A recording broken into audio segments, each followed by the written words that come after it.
Hello Aries, welcome back to Marion K Tarot.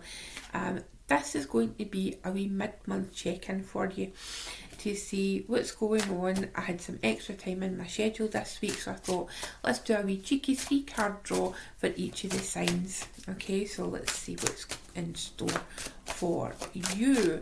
I think because, the eclipse was pretty intense, that eclipse in Pisces, which is your near-bearing sign. So first card out, we have got the Hermit.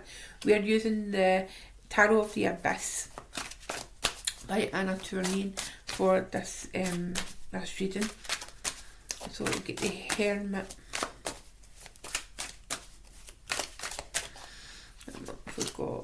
We've got Justice.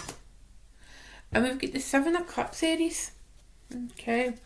So, interesting energy coming up here. Very, very intense. We've got your polar opposite card here. The major arcana for Libra being Justice here. We've got the Hermit,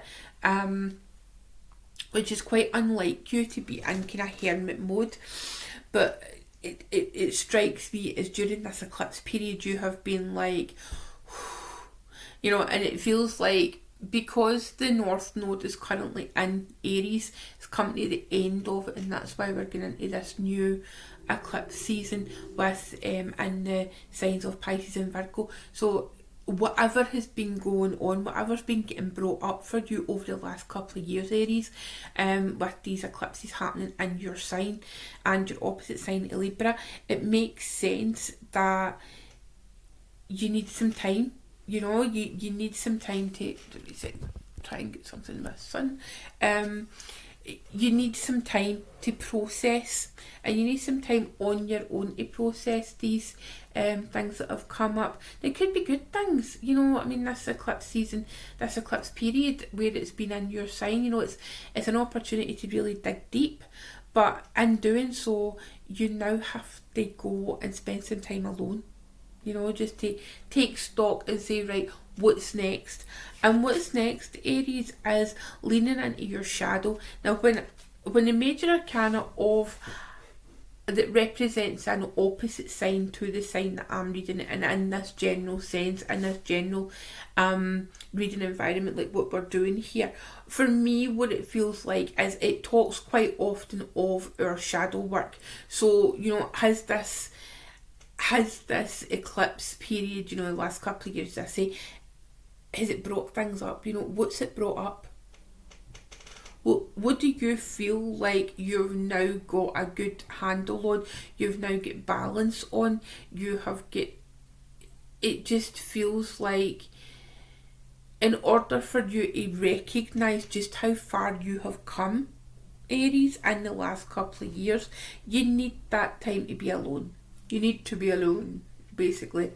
You need to sit down and understand what's happening. Okay, what has happened?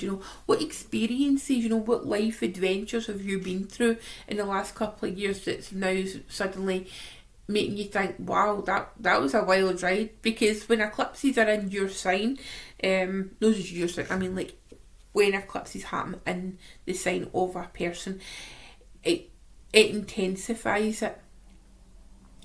Speaking as somebody who's got an Aries moon, I know certainly that eclipse period was really quite intense for me personally. So there's a lot of things that happen. There's a lot of things that get brought to the surface. There's a lot of things that we can decide what way we're going to go. And in deciding what way we're going to go, it shows up here as the Seven of Cups, and it's a card of Scorpio. And just looking at this card here, there's quite clearly someone who is get their head in the clouds. Literally, they have got their head in the clouds, and the 7 cups, they're in the middle of these 7 cups.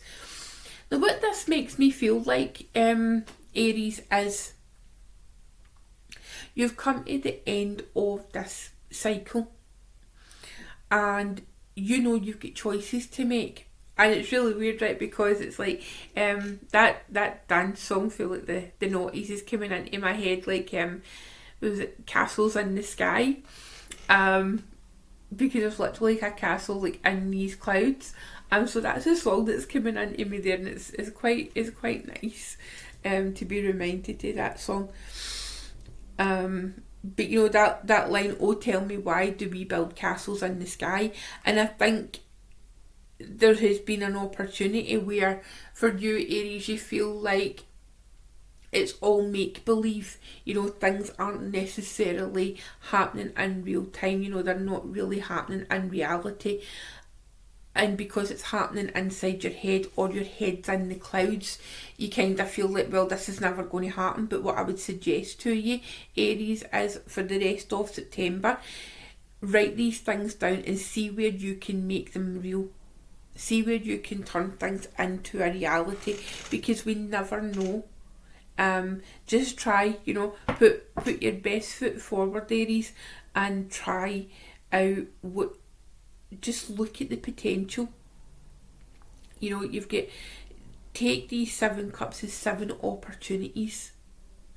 7 opportunities for you to try something new, for you to put whatever's came up for you, you know, whatever those wild ideas, you know, like those kind of I wonder, just one day, those one day ideas, whether that's to write a book, whether it's to, I don't know, start a YouTube channel, whether it's to, you know, learn a new skill, etc, etc, you know, just try. And you know, it's better. I was watching something yesterday, in fact, right, and it was a older lady, and she makes content on YouTube, and she's wonderful. And she was talking about 9 hard truths of life, and one of the things was people regret not doing things far more often than deciding to do things and them not turning out. Okay, you know, we regret the things that we didn't do far more than the things that we did do. So I think some of you need to be reminded of that there, Aries. So just try. Okay, because life's too short. Just go for it and just try. Okay, Aries, I hope that makes sense to you, and thank you so much for tuning in and watching. If it made sense, drop a wee comment below, would you? And hit the like button, and if you don't subscribe, would you consider subscribing? I would love you to do that. Okay, so take care. Bye bye.